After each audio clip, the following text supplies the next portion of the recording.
मैं एक जांबाज सुंदरबन में अपना दिया गया मिशन मुकम्मल करके वतन वापस पहुंचने की कोशिश में। पूरी कहानी सुनने के लिए डिस्क्रिप्शन में मौजूद प्लेलिस्ट के लिंक को क्लिक कीजिए और चैनल को सब्सक्राइब करना मत भूलिए। सब्सक्रिप्शन के बटन को दबाइए और बेल आइकन पर क्लिक कीजिए ताकि आपको हमारी तमाम कहानियां मिलती रहें, और इसे लाजिमन लाइक और शेयर करने के साथ साथ हमारे फेसबुक पेज को फॉलो कीजिए जिसका लिंक डिस्क्रिप्शन में मौजूद है। और सबसे अहम, कमेंट करके हमें बताइए कि आपको हमारी वीडियोस कैसी लग रही हैं। तो आइए कहानी की तरफ चलते हैं।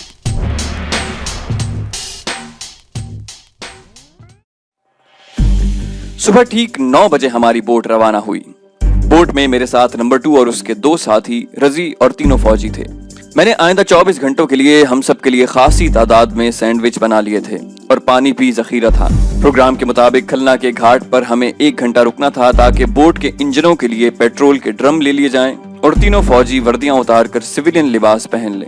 हमारे पास कुल असलहा 2 सब मशीन गन, थाइयों की 1 राइफल के अलावा फौजियों की 3 राइफलें और मेरे पिस्टल और रिवॉल्वर के अलावा 6 रिवॉल्वर और खासी तादाद में उनकी गोलियां थी।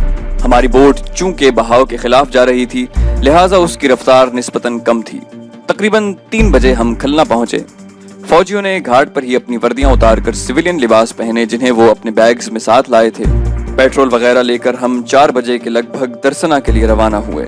शहर जाने का रिस्क हमने लेना मुनासिब न समझा क्योंकि हमारी गैर मौजूदगी में खलना में भारतीय हेलीकॉप्टर की तबाही और सोनिया के अगवा होने से हालात ने नामालूम क्या रुख इख्तियार किया हो, और अब हम इस पोजीशन में नहीं थे कि पहले यहाँ के नामुवाफिक हालात का सामना करते और फिर दरसना जाते। रात 9 बजे के करीब हम बगैर किसी रुकावट के दरसना पहुंचे। रजी ने उन्हीं बॉर्डर क्रॉस करवाने वालों को ढूंढा जो कैसर और उसके साथियों को ले जा चुके थे। इस बार उन्होंने शांतिपुर तक ले जाने का $1000 मुतालिबा किया। मैंने हाँ कहकर इस सौदे की हामी भर ली। हमारे साथ 2 अफराद ने जाना था, लेकिन जब हम चलने लगे तो वो 3 हो गए। मेरे इस्तफसार पर उन दोनों ने बताया कि पहले की तरह तीसरा आदमी बॉर्डर क्रॉस कराने के बाद महफूज जगह से वापस लौट आएगा और उनके घर वालों को बखैरियत बॉर्डर क्रॉस करने की इत्तला देगा। 2 ममालिक के गैर कानूनी तौर पर बॉर्डर क्रॉस करने का ये मेरा पहला मौका नहीं था। गाइड हमेशा कम से कम तादाद में हमराह जाते हैं ताकि अगर बॉर्डर के रखवाले चैलेंज करें तो उनके कम से कम आदमी पकड़े जाएं, और अगर फरार होना हो तब भी ज्यादा अफराद की निस्बत 1 आद का फरार होना बहुत आसान होता है। यहाँ मामला उल्टा था। तीनों में से एक ने महफूज मकाम से वापस लौटना या दूसरे मानों में हमसे अलग होना था। मेरे दिल में तीसरे आदमी के मुताल्लिक जो शक पैदा हुआ था उसे मैंने किसी पर जाहिर न किया। हमें बॉर्डर क्रॉस किए ज्यादा से ज्यादा 20 मिनट हुए थे जब वो महफूज जगह आ गई जहां से तीसरे ने वापस लौटना था। दरसना से उनके साथ रवाना हुए हमें 1 घंटा हुआ था। इसका मतलब ये था कि 1 घंटे में ये शख्स हमारी रवानगी के मकाम तक पहुंच सकता है, जबकि कैसर और उसके साथियों की रवानगी के बाद ये शख्स 5 घंटे बाद हमारे पास आया था। मैंने उनसे पूछा कि शांतिपुर यहाँ से कितने फासले पर है और हमें मजीद कितना वक्त चलना होगा। एक गाइड ने कहा कि साहब वो सामने जो रोशनियां नजर आ रही हैं वो शांतिपुर की हैं और 1 घंटे में हम वहां पहुंच जाएंगे। उसके जवाब से सारी बात मेरी समझ में आ गई। तीसरा आदमी कैसर और उसके साथियों से यहाँ पर अलहदा होकर वापस नहीं लौटा था, बल्कि उससे जरा फासले पर दौड़ता हुआ शांतिपुर गया था और पुलिस स्टेशन में कैसर वगैरह की इत्तला देकर हमारे पास वापस आया था। और अब हमारे साथ भी यही सुलूक होने वाला था। जेसीओ ने भी कहा कि वो पहले भी शांतिपुर जा चुका है और उसकी वापसी राना घाट से हुई थी। मैंने चंद सेकंड में सारे मामले को जहन में दोहराया और इससे पहले कि किसी की समझ में कुछ आता, मैंने अपना साइलेंसर वाला पिस्टल निकाला और दोनों गाइड को वहीं ढेर कर दिया। तीसरे से पूछा कि सच बता दे कि उसने पहले फेरे में वापस लौटने से पहले शांतिपुर जाकर किसको मेरे साथियों के आने की इत्तला दी थी। मेरे सभी साथी हैरान थे कि मुझे क्या हो गया है कि जो मैंने दोनों गाइडों को मार दिया है, लेकिन किसी ने मुझसे कोई सवाल न पूछा। मेरे साथी मेरी तबीयत से बखूबी वाकिफ थे और फौजी डिसिप्लिन की पाबंदी करते हुए अपने कमांडर से कोई जिरह नहीं कर सकते थे। तीसरा आदमी अपने 2 साथियों का हशर देखकर थर-थर कांप रहा था। मैंने पिस्टल उसकी कनपटी से लगा दिया और टहुका देकर बोलने का कहा। बंगाली में उसने जो जवाब दिया, रजी ने उसका उर्दू में तर्जुमा किया। उसने कहा कि मैंने शांतिपुर जाकर थाने के इंचार्ज को बताया था कि चंद गैर मुल्की एक औरत के साथ गैर कानूनी तौर पर बॉर्डर क्रॉस करके शांतिपुर आ रहे हैं। इंचार्ज ने मुझे 1000 भारतीय रुपए इनाम में दिए। इससे पहले भी मैंने कई बार बॉर्डर क्रॉस करने वाले बांग्लादेशी मुसलमान बिहारियों को शांतिपुर में पकड़वाया है। मैं बांग्लादेशी नहीं बल्कि भारत में यहाँ से करीब ही एक सरहदी गांव का रहने वाला हूँ। मेरे ये दोनों साथी भी मेरे गांव के ही रहने वाले हैं और हम रोजाना बांग्लादेश में शिकार की तलाश में आते हैं। जहां बॉर्डर पर दोनों तरफ कोई चेकिंग नहीं होती, लिहाजा गैर कानूनी तौर पर बॉर्डर क्रॉस करने की ये जगह बहुत मशहूर है। ये सारी बात सुनने तक मैंने उसकी कनपटी से अपना पिस्टल लगाए रखा, लेकिन पिस्टल हटाने से पहले मैंने उसका ट्रिगर दबा दिया और वो तीसरा भी वहीं ढेर हो गया। रजी ने गाइड की कमीज से $1000 निकाले और मुझे दे दिए। हमने उनकी लाशों को वहीं रहने दिया और जेसीओ की रहनुमाई में शांतिपुर की तरफ चल पड़े। हम खामोशी से शांतिपुर की तरफ बढ़ रहे थे और मैं सोच रहा था कि किस पर भरोसा किया जाए। सब ही पैसों की लालच में इंसानी जिंदगियों के सौदे कर रहे थे और बावजूद हर मुमकिन एहतियात करने और चौकन्ना रहने के हम कई बार धोखा खा चुके थे। महज $1000 की लालच में इन तीनों ने मेरे साथियों की जिंदगियों का सौदा किया था और अब हमारे साथ भी वही कुछ करने वाले थे। इंसानी जिंदगी लेते वक्त मुझे बहुत दुख होता था, लेकिन मुझे मजबूरन ऐसे इंतहाई कदम उठाने पड़े थे। शांतिपुर पहुंचकर हमने किंग होटल ढूंढा। हमने अपना असलहा चादरों में छुपाकर लाठियों की सूरत में पकड़ रखा था। हम सब होटल से जरा फासले पर खड़े हो गए और रजी को होटल में भेजा कि रमेश का पता करे और उसे बुला लाए। रजी होटल की तरफ गया। हम कदरे अंधेरी जगह पर खड़े थे और हमारे दिल बेचैनी से धड़क रहे थे। थोड़ी देर बाद ही रजी अकेला वापस आ गया। उसने बताया कि रमेश यानी कैसर अपने कमरे में मौजूद नहीं और उसके पूछने पर रिसेप्शन वालों ने बताया कि रमेश कमरे में अकेला रहता है। इसका मतलब ये था कि कल्पना को उसने उसी होटल के किसी और कमरे में या किसी दूसरे होटल में ठहराया है। मुझे कैसर की जहानत पर भरोसा था। उसने कल्पना को अपने साथ न रखकर अक्लमंदी का सबूत दिया था। हालात के पेश नजर वो खुद किसी वक्त भी किसी मुश्किल में गिरफ्तार हो सकता था। अगर कल्पना उसी के कमरे में ठहरी होती तो वो भी साथ ही धर ली जाती। मैंने साथियों को कहा कि हमें इस होटल के करीब ही किसी दूसरे होटल में ठहरना है। जेसीओ ने, जो इस सरहदी कस्बे में पहले भी आ चुका था, ये मशवरा दिया कि इस छोटे से कस्बे में हम 8-10 अफराद का एक ही होटल में ठहरना हमें मशकूक ठहरा सकता है। लिहाजा हम में से 4 अफराद रमेश के होटल में और दूसरे 4 उस होटल के करीब ही टैगोर होटल में कयाम करें। 2 टोलियों में मुख्तलिफ जगहों पर रहकर हम एक दूसरे की निगरानी भी कर सकेंगे और अगर कोई टोली मुश्किल में पड़ गई तो दूसरी टोली उसकी मदद भी कर सकेगी। शांतिपुर में सिर्फ ये 2 ही होटल थे। मैंने तीनों थाइयों और रजी को टैगोर होटल में भेज दिया और खुद तीनों फौजियों के हमराह किंग होटल में कमरे के लिए मैंने रजी को $300 होटल के अखराजात के लिए दिए। रजी का थाइयों के साथ रहना इसलिए भी जरूरी था कि इस इलाके में भी बंगाली बोली जाती थी, जिससे थाई नाआशना थे। मैंने रजी को ये भी कहा कि टैगोर होटल में थाइयों को ठहराने के बाद वो किंग होटल की रिसेप्शन की लॉबी में आकर बैठ जाए और कैसर की वापसी का इंतजार करे। किंग होटल में 3 कमरे लेकर और जरा ताज़ा दम होकर मैं होटल की लॉबी में आया तो रजी मेरा मुंतजिर था। उसके पास मेरे लिए 2 खबरें थीं। पहली ये कि कल्पना टैगोर होटल में ठहरी हुई है, जिसे उसने रिसेप्शन में गुजरते हुए देखा था। दूसरी खबर ये थी कि कैसर होटल में वापस लौट आया है। मुझे देखकर वो लॉबी में मेरे करीब ही पड़े सोफे पर बैठ गया और अपना चेहरा दूसरी तरफ करते हुए मुझसे सरगोशी में आपके मुताल्लिक पूछा। मेरे हाँ कहने पर उसने कहा कि यहाँ करीब ही मून रेस्टोरेंट है, वो 1 घंटे में वहाँ पहुँच जाएगा। उसने सिर्फ आपको वहाँ मिलने के लिए बुलाया है और ये भी कहा है कि इस होटल में उससे मिलने से एहतराज करें क्योंकि पुलिस वाले उसकी निगरानी कर रहे हैं। रजी को कैसर से मिले पौन घंटा हो चुका था। मैंने रजी को कहा कि मेरे नंबर 2 को कहे कि अपने 2 साथियों समेत मून रेस्टोरेंट के बाहर छोटे हथियारों से मुसल्ला होकर हमारी निगरानी करें। मून रेस्टोरेंट उन दोनों होटलों के दरमियान था। मैं अंदर चला गया और रजी थाइयों को बताने तेज कदम से आगे बढ़ गया। मुझे रेस्टोरेंट में बैठे बमुश्किल 15 मिनट गुजरे होंगे कि पहले कैसर अंदर आया और मेरे साथ की मेज पर मेरे करीब कुर्सी पर बैठ गया। उसके पीछे ही रजी अंदर दाखिल हुआ और कदरे फासले पर एक टेबल पर बैठते हुए मुझे इशारे से बताया कि तीनों साथी बाहर मौजूद हैं। कैसर और मैंने चाय के अलग अलग ऑर्डर दिए। कैसर धीमी आवाज में बोला कि हम बड़ी मुश्किल में फंस चुके हैं, सारे साथी हवालात में बंद हैं। थानेदार बड़ी मुश्किल से $1000 लेकर इस बात पर रजामंद हुआ है कि गिरफ्तार साथियों की FIR सिर्फ 4 रोज तक न काटेगा। उसकी दी हुई मोहलत कल खत्म हो रही है। मैंने कल्पना को टैगोर होटल में ठहराया है और उसे $5000 देकर कहा है कि अगर 1 हफ्ते तक हम यहाँ से न जा सके तो वो अकेली ही दार्जिलिंग चली जाए। थानेदार ने साथियों का सारा असलहा थाने के माल खाने में रखवा दिया है। साथियों पर उसने फिलहाल कोई जिस्मानी तशद्दुद नहीं किया, लेकिन मेरे 1000 यकीन दिलाने के बावजूद कि उसे साथियों की रिहाई के एवज मालामाल कर दिया जाएगा, मुझे यूं महसूस होता है कि उसे मेरी बात पर यकीन नहीं। मेरी भी निगरानी हो रही है। आपके सामने जो शख्स सफेद धोती और गुलाबी कमीज में बैठा है वो थाने का मुखबिर या सिपाही है। 3 अफराद बारी बारी 24 घंटे मेरी निगरानी करते हैं।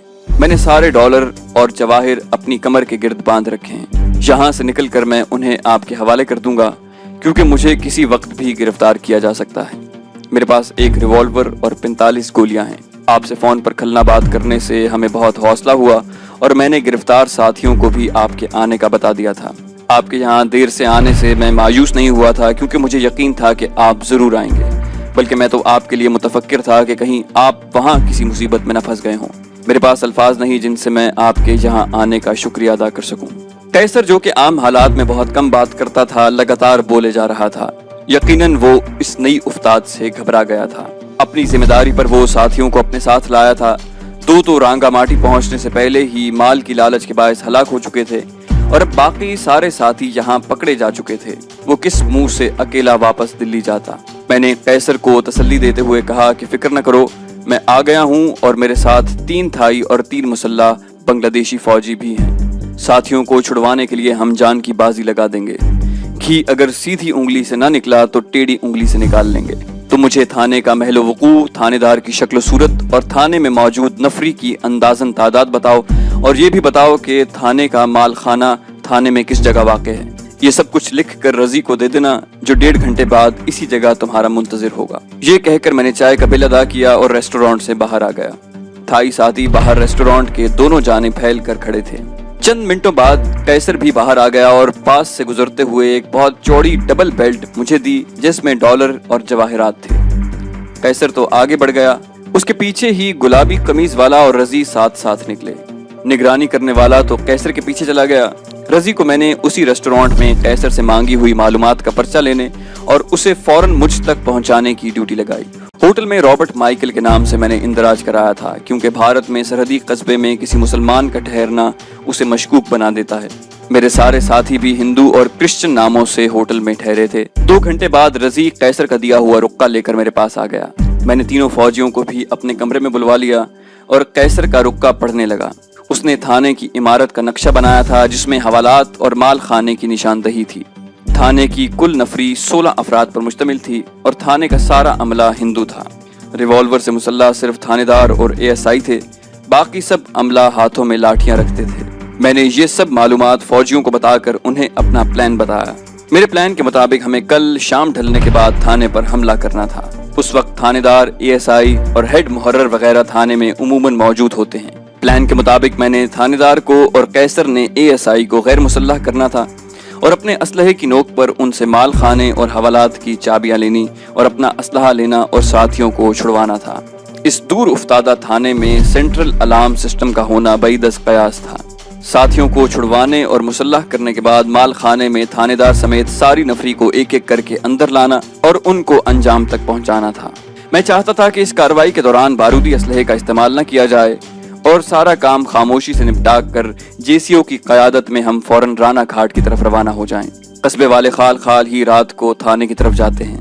میں چاہتا تھا کہ ہماری اس کارروائی کا علم قصبے والوں اور پولیس کے اعلیٰ افسران کو اگلی صبح سے پہلے نہ ہو، تب تک ہم ان کی پہنچ سے دور نکل چکے ہوں گے. کارروائی سے پہلے ہوٹلوں سے بغیر چیک آؤٹ کیے اپنا سامان اٹھائیں گے اور کلپنا کو سامان کے ساتھ قصبے کے باہر اس جگہ انتظار کرنے کا کہیں گے جہاں سے ہمیں رانا گھاٹ کے لیے گزرنا ہوگا. میرے پلان کو سب نے سراہا. صرف ایک تبدیلی یہ کی گئی کہ قصبے کے کسی بھی شخص کی وہاں موجودگی کے امکان کے پیش نظر تھانے پر دھاوے کا وقت رات کے 9 بجے رکھا جائے. یہ عجب اتفاق تھا کہ رانا گھاٹ جانے کے رستے میں ہی تھانہ پڑتا تھا، یعنی ہمیں اپنی کارروائی کے بعد قصبے میں دوبارہ داخل نہیں ہونا تھا. JCO کے مطابق شانتی پور سے رانا گھاٹ کا سفر 6 سے 7 گھنٹے کا تھا اور بقول اس کے ہم انشاءاللہ 8ویں گھنٹے میں بنگلہ دیش میں ہوں گے. پلان کی تفصیلات اور وقت طے کر کے میں نے فوجیوں کو رخصت کیا اور کھانا کھا کر تھانے میں کارروائی کی جزیات میں کھو گیا. تھانے دار کو قابو کر کے ہمیں پہلے مال خانہ کھولنا اور بعد میں حوالات سے ساتھیوں کو نکالنا تھا. میں نے پروگرام میں 2-3 تبدیلیاں کی. تھانے دار کو قابو کر کے ہمیں مال خانے سے بھی پہلے اس سے ملحقہ تھانے کے اسلحہ خانے پر قبضہ کرنا تھا تاکہ کارروائی کے دوران کوئی پولیس والا مسلح نہ ہو سکے. تھانے کے بڑے گیٹ پر رضی نے تھانے میں اگر کوئی آئے تو اسے یہ کہہ کر واپس لوٹانا تھا کہ پولیس کمشنر اچانک معائنے کے لیے آیا ہوا ہے، اور اگر کوئی پولیس والا آئے تو اسے فوری اندر بھیجنا تھا. ہمارا یہ پلان دیکھنے میں تو بالکل ٹھیک لگ رہا تھا اگر تھانے کے حالات ہماری توقع کے عین مطابق ہوتے. دوسری صورت میں ہمیں فوراً اسلحے کا استعمال کرنا تھا. क्योंकि एक बार थाने में घुसकर प्लान को मुलतवी करना और वापस लौटना नामुमकिन था। थाने में एक जीप का होना लाजमी था। हम उस जीप से किसी हद तक फायदा उठा सकते थे। जीप हमारे वापस जाने के रास्ते की निशानदही भी कर सकती थी, इसलिए इस्तेमाल न करने की सूरत में उसे दूसरों के लिए नाकाबिल इस्तेमाल बनाना जरूरी था। इन्हीं सोचों में खोया हुआ मैं सो गया।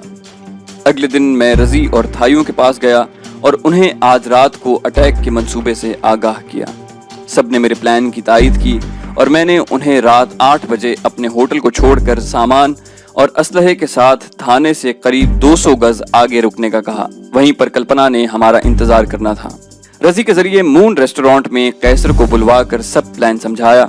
उसने 8:45 बजे थाने के बैरूनी गेट पर हमें मिलना था और रजी ने कल्पना को लेकर थाने से आगे मुकर्रा मकाम पर छोड़ना और थाने के बाहर हमें मिलना था। तीनों फौजियों और थाइयों ने 2-2 की टोली में ठीक 8:45 बजे थाने पहुंचना था। सबको मुकम्मल हिदायत देकर और घड़ियां मिलाकर मैं वापस अपने होटल में आ गया और वुजू करके 2 रकत नफल अपनी कामयाबी के लिए अदा किए।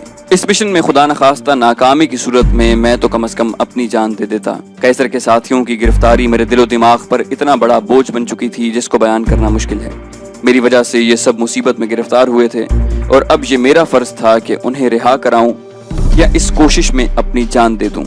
रब्बे जुल जलाल वल इकराम की ज़ात और उसके कादिर मुतलक होने पर यकीन कामिल और उससे अपनी हाजत बयान करने और मदद मांगने से मेरे दिल को बड़ा सहारा मिला। दिन का बाकी वक्त मैंने कमरे में आराम करने में गुजारा। रात को कार्रवाई में कामयाबी के बाद हमें मुसलसल 8 घंटे चलना था, जिसके लिए हमारा ताज़ा दम होना ज़रूरी था। खुदा न खास्ता अगर उम्मीदों के बरक्स सूरत हाल पेश आई तो मैंने उसके मुतालिक सोचना ही छोड़ दिया। अभी शाम के 7 ही बजे थे कि होटल में शोरगुल की वजह से मैं अपने कमरे से बाहर आ गया। 2 डंडे बरदार सिपाही रमेश की तलाश में आए थे और उसके कमरे के दरवाजे को पीट रहे थे। होटल का मैनेजर उन्हें बार बार कह रहा था कि रमेश होटल से बाहर गया है, लेकिन वो सुनी अनसुनी करके दरवाजे को मुसलसल पीटे जा रहे थे।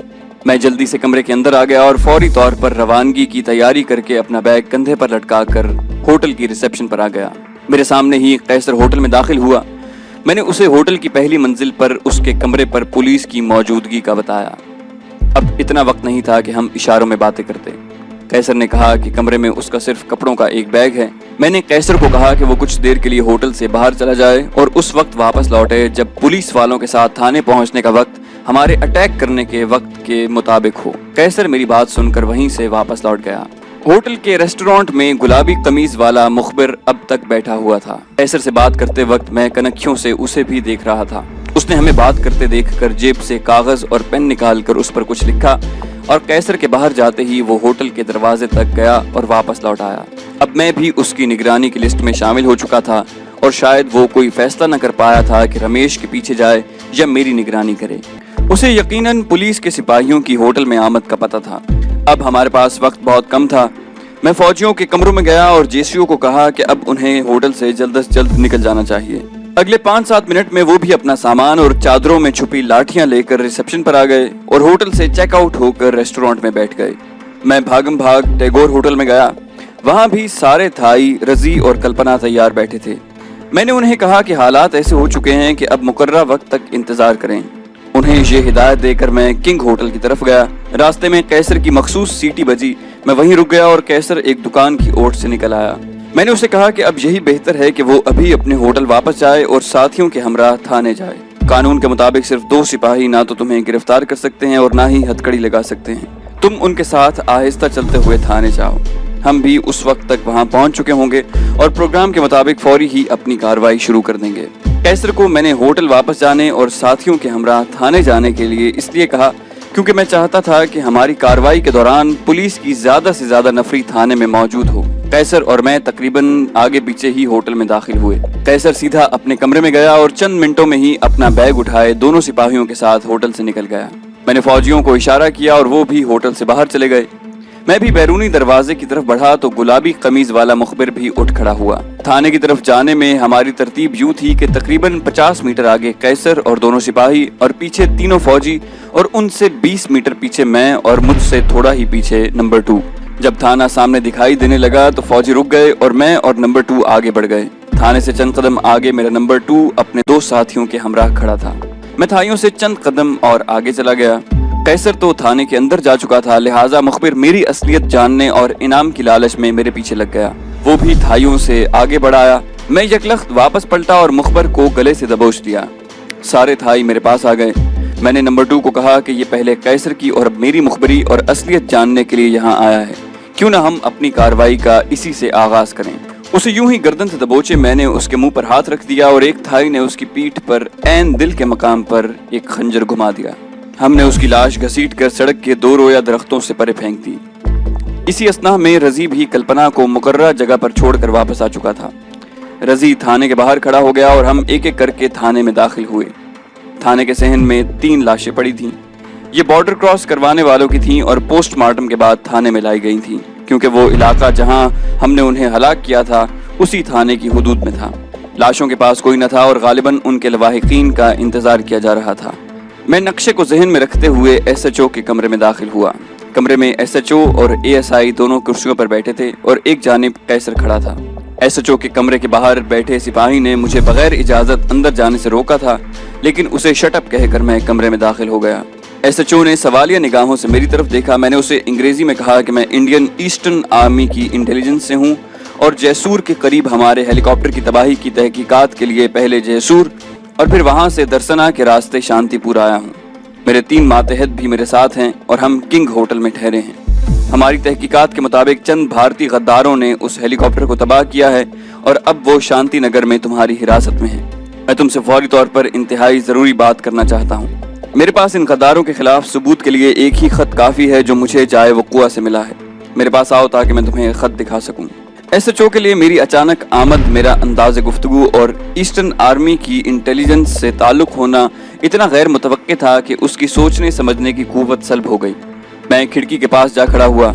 SHO अपनी कुर्सी से उठा, मुझे सैल्यूट किया और मेरे पास आ गया। कैसर मेरी एक एक हरकत को देख रहा था। SHO के अपने करीब आते ही मैंने जेब से साइलेंसर वाला पिस्टल निकाला और उसकी कनपटी से लगा दिया और उसका सरकारी रिवॉल्वर बेल्ट के पाउच से निकाल लिया।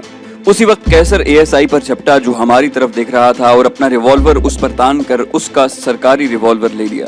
इन दोनों पुलिस वालों को मैंने कमरे की दीवार के साथ खड़े होकर हाथ सर पर बांधने को कहा, जिसकी बिला चूचरा उन्होंने तामील की। कमरे के दरवाजे पर पर्दे पड़े हुए थे। मैंने दोनों को अपने पिस्टल की जद में लेते हुए कैसर को कहा कि दरवाजे पर बैठे सिपाही को कहे कि SHO ने हेड मुहर्रर को फौरी तौर पर माल खाने, असलहा खाने और हवालात की चाबियां लेकर आने के लिए कहा है।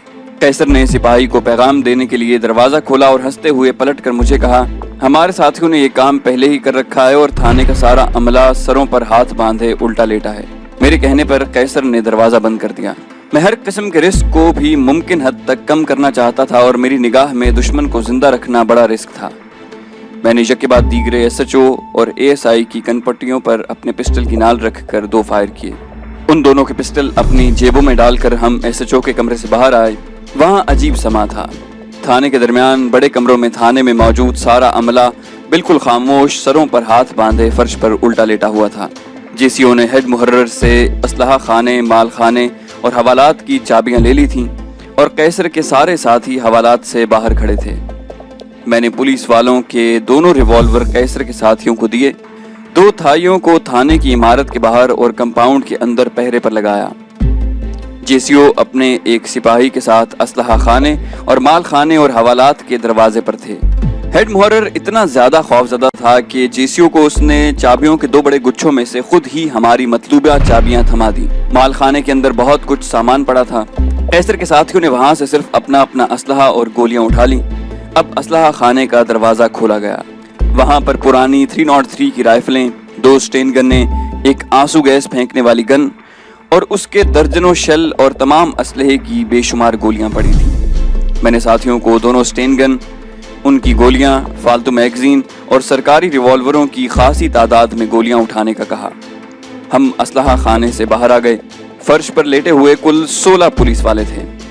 भारतीय बंगाल और बांग्लादेश में ASI से कम ओहदे के पुलिस वाले ढीली निक्करें पहनते हैं। उनमें से कुछ की खौफ के मारे निक्करें खराब हो चुकी थीं।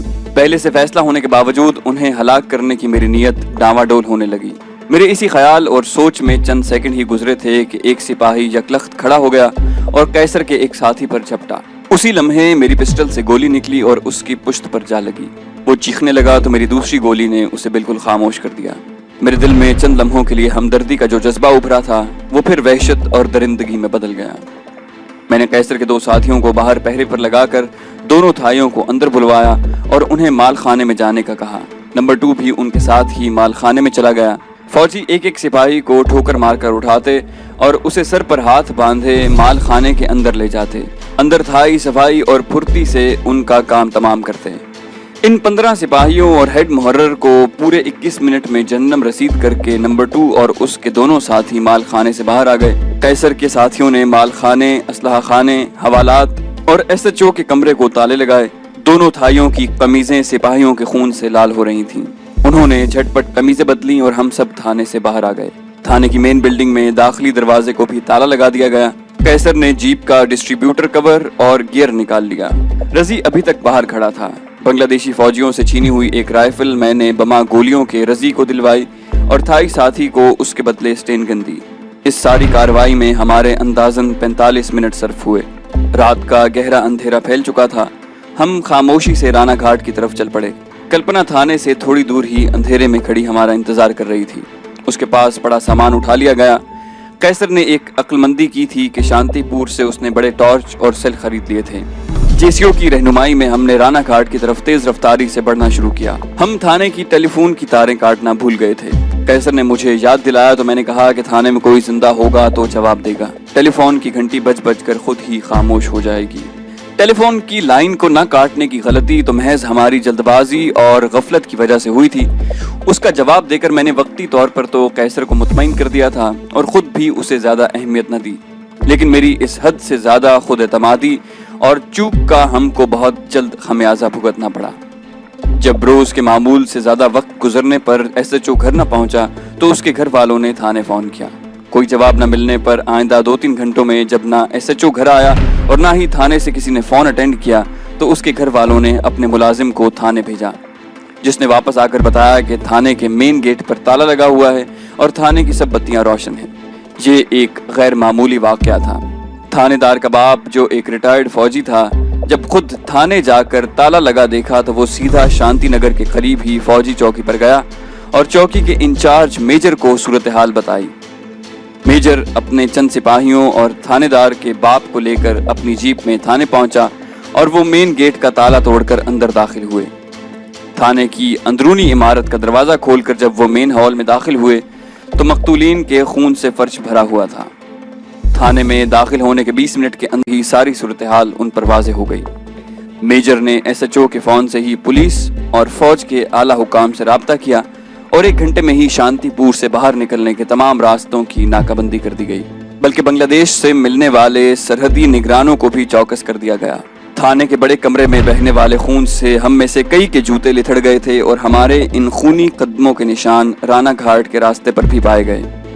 فوجیوں نے فوری طور پر سراغ رساں کتے منگوائے جنہوں نے ان قمیضوں کی بو پر تھائیوں کا پیچھا کرنا اور ہم سب تک پہنچنا تھا۔ فوجیوں اور پولیس کے اعلیٰ حکام کی شانتی پور میں آمد اور ہمیں پکڑوانے کی انتظامات میں 2 گھنٹے سے زائد صرف ہو گئے۔ رانا گھاٹ کی طرف ہمارے جانے کا یقین ہونے پر خصوصی طور پر فوجی سراغ رساں کتے، فوجی جوانوں اور قریبی پولیس کی چوکیوں کی نفری کی ٹولیاں ہمارے تعاقب کے لیے تیار کی گئیں۔ ادھر ہمیں مسلسل چلتے ہوئے تقریباً 6 گھنٹے ہو چکے تھے اور ہم تھکن سے بے حال 10-15 منٹ سستانے کے لیے رکے ہوئے تھے کہ ہمیں اپنے پیچھے درختوں کے گرے ہوئے پتوں کے چرمرانے کی آواز آئی۔ ہم سب چوکنے ہو گئے، لیکن ابھی کچھ سمجھ بھی نہ پائے تھے کہ مدھم لائٹ والے ایک سائیکل پر بھارتی فوجی وردی پہنے ایک جوان ہمارے پاس آ کر سائیکل سے اترا اور ہانپتے ہوئے بنگالی زبان میں بولا کہ مجھے فوراً اپنے لیڈر سے ملواؤ۔ اس کے وہاں پہنچتے ہی ہم نے اپنے سائیڈ آرمز نکال لیے۔ JCO اسے میرے پاس لے آیا اور اسے کہا کہ یہ ہمارے لیڈر ہیں۔ بھارتی فوجی نے بنگالی زبان میں جو کچھ کہا اس کا ترجمہ JCO نے اردو میں کیا۔ JCO 20 سے زیادہ عرصے سے فوج میں تھا اور سقوط ڈھاکہ سے قبل کراچی اور لاہور میں بھی تعینات رہ چکا تھا۔ بھارتی فوج کا یہ JCO بھی مسلمان تھا اور مسلمانوں اور پاکستان سے ہمدردی کے جذبات رکھتا تھا۔ اسے جب ہمارے تعاقب کے انتظامات کا علم ہوا تو اپنے ہمدردی کے جذبے پر قابو نہ پا سکنے کے باعث وہ ہمیں یہ سب بتانے کے لیے اپنے سائیکل پر رات کی ٹھوکریں کھاتا اور گرتا پڑتا ہم تک پہنچا تھا۔ چونکہ ہمارے خلاف آپریشن میں یہ خود شریک نہ تھا، لہٰذا اسے موقع مل گیا کہ ہم پر اچانک افتاد پڑنے سے قبل ہمیں آگاہ کر سکے۔ اس نے یہ بھی بتایا کہ اس رستے پر چونکہ جیپ اور ٹرک نہیں آ سکتے، اس لیے ہمارے تعاقب میں آنے والی ٹیمیں پیدل ہی آ رہی ہیں، لیکن سورج طلوع ہونے پر بھارتی فوج کے ہیلی کاپٹر بھی ان ٹیموں کی مدد کے لیے آ جائیں گے۔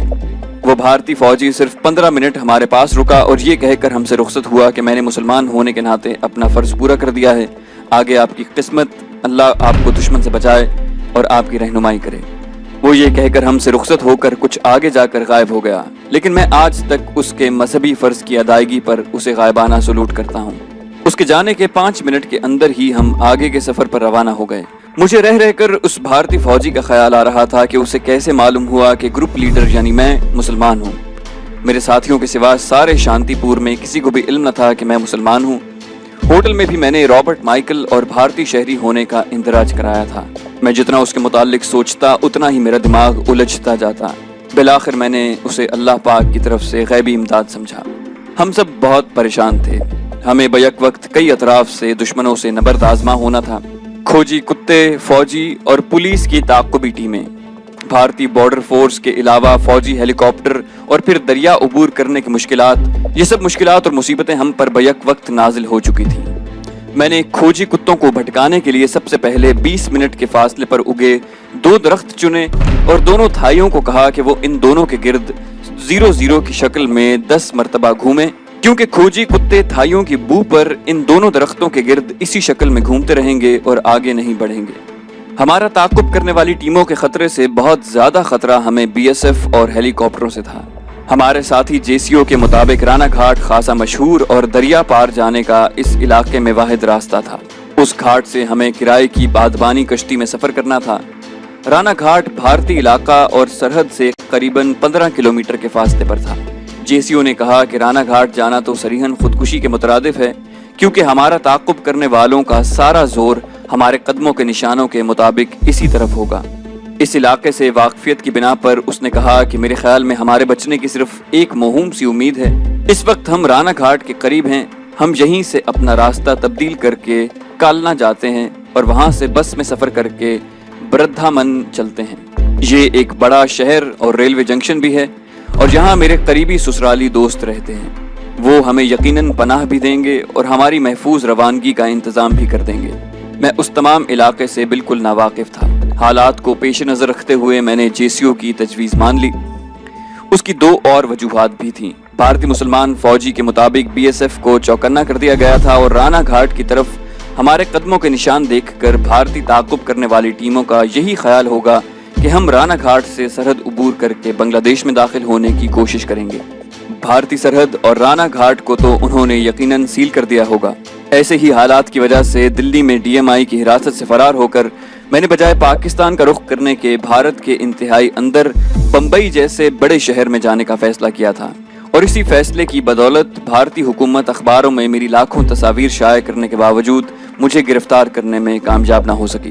دوسری وجہ یہ تھی کہ بقول JCO اس کے دوست ہمارے آئندہ کے محفوظ سفر کا بھی انتظام کر دیں گے، تو وہ قیصر اور اس کے ساتھیوں کا بھی بھارت کے اس اندرونی شہر سے دلی جانے کا انتظام بھی بہت آسانی سے کر سکتے تھے۔ ہم نے فوری طور پر راستہ بدلا اور بجائے جنوب مشرق کے مغرب کی طرف چل پڑے۔ 1 گھنٹے کے سفر کے بعد ہم کالنا پہنچے۔ سورج ابھی طلوع ہو رہا تھا۔ بردھمن جانے والی پہلی بس میں ہم علیحدہ بیٹھ گئے۔ ٹوٹی پھوٹی سڑک پر تقریباً 100 کلومیٹر کا فاصلہ 5 گھنٹے میں طے کر کے ہم بردھمن پہنچے۔ یہاں بھی سائیکل رکشاؤں کی بہتات تھی۔ JCO سب سے آگے والے سائیکل رکشا میں سوار تھا اور اس کے پیچھے ہمارے رکشاؤں کی قطار تھی۔ ہمارے رکشاؤں کو قدرے فاصلے پر روک کر JCO اپنے سسرالی دوست کے گھر گیا اور تھوڑی ہی دیر میں اپنے دوست کے ساتھ واپس لوٹ آیا۔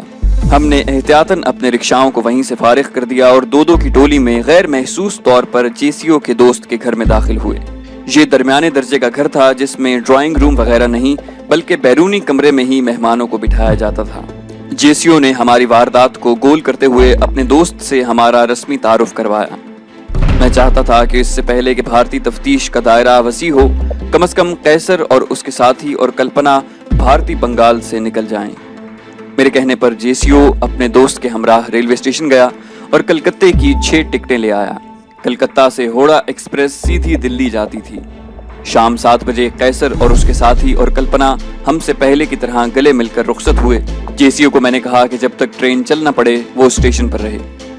جیسیو 8:30 بجے واپس لوٹا اور کہنے لگا کہ وہ ٹرین کے روانہ ہونے کے بعد واپس لوٹا ہے اور اسٹیشن پر کسی قسم کے خلاف معمول سرگرمی دکھائی نہیں دی۔ مجھے یہ بھی یقین تھا کہ بھارت کا سب سے زیادہ آبادی والا شہر کلکتہ، وہاں قیصر اپنے ساتھیوں سمیت بالکل محفوظ ہوگا، کیونکہ بھارتی تحقیقاتی اور تعاقب کرنے والی ٹیموں کے لیے ہم کوئی شناخت بھی چھوڑ کر نہیں آئے تھے۔ جو ہمیں پہچانتے تھے وہ صرف پولیس والے تھے جنہیں ہم نے ہلاک کر دیا تھا، اور میں چشم تصور سے دیکھ رہا تھا کہ بھارتی تعاقبی ٹیمیں رانا گھاٹ پر ہر آنے والے شخص کی بھرپور تلاشی لینے اور پوچھ گچھ کرنے کے بعد انہیں کلیئر کرنے کے بعد خود کس قدر مایوسی کا شکار ہو رہی تھیں۔ قیصر کو روانگی کے وقت میں نے اس کے جواہرات اور ڈالر لوٹاتے ہوئے مزید $2000 دیے اور اسے کہا کہ دلی پہنچ کر کرنل مزمل کو PCO سے فون کر کے اپنے بخیریت پہنچنے کی اطلاع دے۔ قیصر نے اپنے ساتھیوں اور کلپنا کے ساتھ پہلے دلی جانا تھا، اور کلپنا کو جسے اس نے اپنی بہن بنا لیا تھا اپنے گھر میں چند روز رکھ کر اور سفر کی تھکان اتار کر پھر دارجلنگ چھوڑنے جانا تھا۔ کلپنا کا بھی چونکہ کوئی قریبی اور خونی رشتہ دار موجود نہیں تھا، اس لیے اسے بھی دارجلنگ جانے کی کوئی جلدی نہ تھی۔ قیصر اور اس کے ساتھیوں کے جانے کے بعد ہماری تعداد پھر اتنی زیادہ نہ تھی کہ اس گھر میں ہم سب سما نہیں سکتے تھے۔ جیسیو کے دوست نے اپنے بھائی کے گھر میں ہم میں سے نصف کی رہائش کا انتظام کیا۔ میں نمبر 2 اور تھائی ساتھیوں کے ساتھ میزبان کے بھائی کے گھر میں چلا گیا جو اس کے قریب ہی تھا۔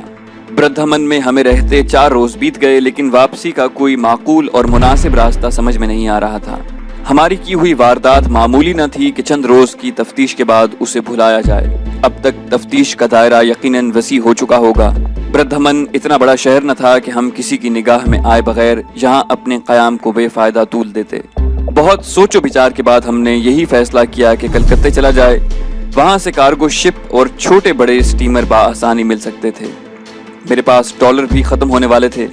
کلکتہ کی مارکیٹ میں میں چند جواہرات بیچ کر اپنی ضرورت پوری کر سکتا تھا۔ یہ فیصلہ ہونے کے بعد اسی شام ہم کلکتہ کے لیے روانہ ہو گئے۔ تینوں فوجیوں کو ملا کر ہم کل 8 افراد تھے۔ تو دوستو یہ تھی ہماری آج کی ویڈیو۔ جانے سے پہلے اس ویڈیو کو لائک کرنا مت بھولیے، اسے لائک کیجئے اور شیئر کیجئے، ساتھ ساتھ ہمارے فیس بک پیج کو فالو کیجئے جس کا لنک ڈسکرپشن میں موجود ہے، اور فیس بک پر بھی اس ویڈیو کو لائک کیجئے اور اپنے دوستوں کے ساتھ شیئر کیجئے۔ اور اگر ابھی تک آپ نے ہمارے چینل کو سبسکرائب نہیں کیا تو اسے سبسکرائب کیجئے، سبسکرپشن کے بٹن پر کلک کیجئے اور ساتھ ساتھ بیل آئیکن کو دبائیے تاکہ آپ کو ہماری تمام اپڈیٹس فوراً ملتی رہیں، اور ساتھ ساتھ کامنٹ کر کے ہمیں بتائیے کہ آپ کو ہماری ویڈیوز کیسی لگ رہی ہیں۔ ہم مزید ویڈیوز لے کر جلدی حاضر ہوں گے۔ اپنا بے حد خیال رکھیے گا۔ اللہ حافظ۔